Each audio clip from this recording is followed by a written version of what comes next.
Bismillahirrahmanirrahim. Assalamualaikum warahmatullahi wabarakatuh. Perkenalkan, nama saya Amkartika. Saya akan membahas materi tentang kepedulian sosial untuk memenuhi mata kuliah hadis sosial dari dosen pengempu Pak Hamdan Fauzi MPD. Pak dosen yang saya hormati dan teman-temanku dari STID Al-Biruna yang saya hormati, langsung saja ke pokok materi, yaitu kepedulian sosial. Yang pertama, pendahuluan. Manusia memang sejatinya tidak akan bisa lepas dari kehidupan sosial karena memang manusia itu merupakan makhluk sosial, makhluk yang memerlukan orang lain untuk berkomunikasi dengan sesama, bertukar pikiran, tolong-menolong, dan lain sebagainya. Dalam hidup bermasyarakat perlu adanya kehidupan kepedulian antara manusia satu dengan manusia yang lainnya.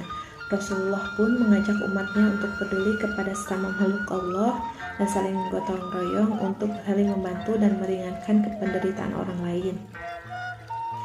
Kepedulian sosial termasuk dalam ibadah jika dilaksanakan dengan tujuan kebaikan.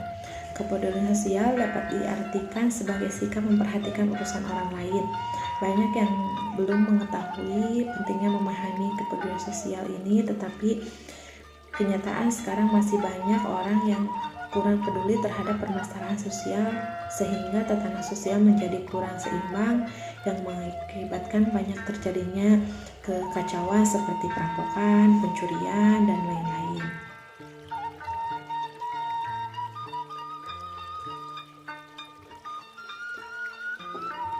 Kepedulian sosial yang pertama yaitu memperhatikan kesulitan orang lain. Islam sangat menganjurkan untuk berbuat kebaikan terhadap sesama manusia, apalagi terhadap orang-orang yang betul-betul sangat membutuhkan. Dalam setiap agama, peduli kepada kesulitan orang lain adalah sebuah kewajiban, apalagi dalam agama Islam diwajibkan untuk membantu saudara-saudara sesama manusia, sesama makhluk Tuhan, apalagi bila itu adalah umat muslim. Memperhatikan nasib orang yang lemah. Sesuai hadis yang diriwayatkan oleh Sa'id bin Abi Waqqas, tidaklah kalian dibantu dan diberi rizki kecuali oleh orang-orang yang lemah di antara kalian. Hadis ini mengajarkan agar memperhatikan nasib kaum lemah, karena sesungguhnya kita mendapat bantuan dan rezeki mereka. Manfaat yang dapat diambil dari memperhatikan kesusahan orang lain, yaitu yang pertama, memperhatikan kesusahan orang lain memperoleh balasan yang amat besar. Dalam hadis Arba'in terdapat hadis yang berbunyi dari Abu Hurairah radhiyallahu anhu, Nabi Shallallahu alaihi wasallam bersabda, barang siapa yang melepaskan kesusahan hidup orang mukmin di dunia, niscaya Allah akan melepaskan kesusahan di hari kiamat darinya. Barang siapa yang memudahkan urusan mukmin yang sulit, niscaya Allah akan memudahkan urusannya di dunia dan di akhirat. Allah akan senantiasa menolong seorang hamba selama hamba itu senantiasa menolong saudaranya. Hadis riwayat Muslim. Yang kedua, memperhatikan kesusahan orang lain menyelamatkan orang banyak. Di dalam hadis diriwayatkan oleh Bukhari, Rasulullah SAW bersabda, perumpamaan orang yang menjaga dan menerapkan peraturan Allah seperti kelompok penumpang kapal yang mengundi tempat duduk mereka. Sebagian mereka mendapat di bagian atas dan sebagian lagi di bagian bawah. Penumpang bagian bawah jika mereka membutuhkan air maka harus berjalan melewati bagian atas kapal. Maka mereka pun berujar, bagaimana jika kami melubangi bagian bawah kapal ini untuk mendapatkan air? Toh hal itu tidak menyakiti orang yang berada di bagian atas. Jika kalian biarkan mereka berbuat menurut keinginan mereka, maka binasalah mereka dan seluruh penumpang kapal itu. Tetapi jika kalian cegah mereka, maka selamatlah mereka dan seluruh penumpang yang lain. Nah, dari hadis tersebut, kapal itu tidak akan tenggelam, tidak akan dilubangi oleh orang-orang yang berada di bagian bawah kapal. Jika orang yang di bagian atas kapal mengetahui kebutuhan orang yang berada di bagian bawah kapal, kebutuhan orang-orang yang di bagian bawah kapal itu ya yang pasti air, maka orang yang berada di bagian atas kapal itu ya harus memberikan air kepada orang-orang yang berada di bagian bawah kapal. Adapun hal-hal dalam berbuat kebaikan terhadap sesama manusia adalah yang pertama, yaitu melepaskan berbagai kesusahan orang mukmin. Melepaskan kesusahan orang lain sangat luas maknanya, tergantung kesusahan orang yang sedang diderita oleh saudaranya seiman tersebut. Jika saudaranya yang termasuk orang yang miskin, sedangkan ia termasuk orang yang berkecukupan, ia harus berusaha menolongnya dengan cara memberikan pekerjaan, memberikan bantuan sesuai kemampuannya. Jika saudaranya sakit, dia berusaha menolongnya dengan cara bisa memanggilkan dokter dan memberi bantuan uang seala kadarnya guna meringankan biaya pengobatannya. Jika saudaranya dililit utang, ia harus berusaha untuk mencari jalan keluar, baik dengan memberikan bantuan agar utangnya cepat dilunasi ataupun sekedar memberikan arahan-arahan yang akan membantu saudaranya dalam mengatasi utangnya tersebut. Orang muslim yang membantu meringankan atau melonggarkan kesusahan saudaranya seiman berarti telah menolong telah menolong hamba Allah Subhanahu wa ta'ala yang sangat disukai olehnya, dan Allah Subhanahu wa ta'ala pun akan memberikan pertolongannya serta menyelamatkannya dari berbagai kesusahan baik di dunia maupun di akhirat. Yang kedua yaitu melonggarkan kesusahan orang lain. Masalah seperti ini sering seorang mukmin ikut melonggarkannya atau memberikan pandangan dengan jalan keluar walaupun ia sendiri tidak terlibat secara langsung. Bahkan dengan hanya mendengarkan keluhannya saja sudah cukup untuk mengurangi beban yang dihadapi olehnya. Dengan demikian, melonggarkan kesusahan orang lain berusahalah sesuai dengan kemampuannya saja, tergantung kepada kesusahan yang sedang dialami oleh saudaranya seiman tersebut. Bahkan jika tidak mempunyai ide atau saran, doakanlah agar kesusahannya segera teratasi dengan pertolongan Allah Subhanahu wa ta'ala, termasuk doa paling baik jika mendoakan orang lain dan orang yang didoakan itu tidak mengetahuinya. Yang ketiga, menutupi aib seorang mukmin serta menjaga orang lain dari perbuatan dosa.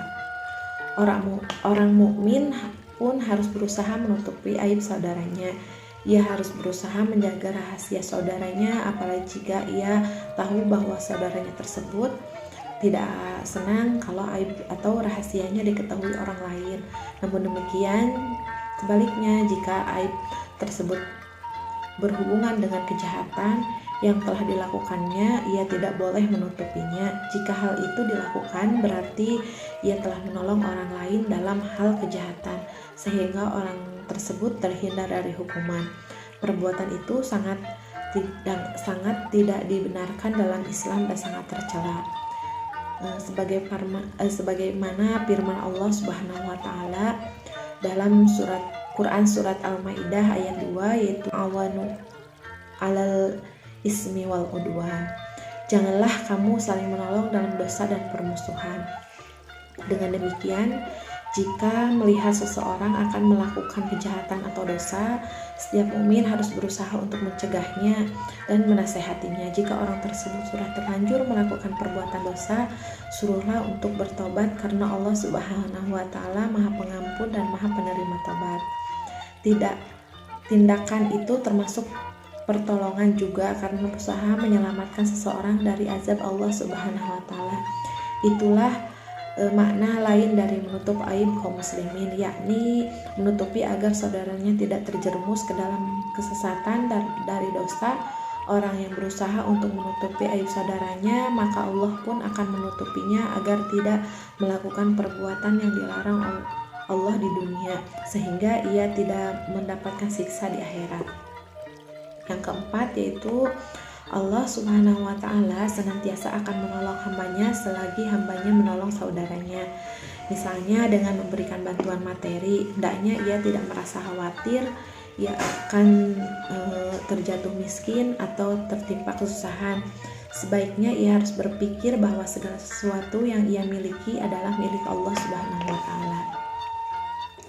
Yang paling penting dalam melakukan perbuatan kebaikan yang dianjurkan oleh syara seperti tolong menolong atau melonggarkan usaha orang lain adalah tidak mengharapkan imbalan dari orang yang ditolong, melainkan ikhlas semata-mata yang didasari rasa iman dan ingin mendapatkan ridho darinya.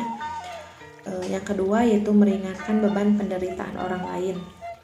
Dalam Islam, antara orang muslim terhadap orang muslim yang lain adalah saudara, dan tentunya ada salah satu kewajiban yang harus dipenuhi oleh seorang muslim terhadap saudaranya, yaitu tidak boleh membuat saudaranya kesusahan, sengsara. Kewajiban untuk mempermudah kepentingan atau hajat atau kebutuhan saudaranya, dan kita sebagai seorang muslim harus memberi rasa aman terhadap saudara muslim yang lain.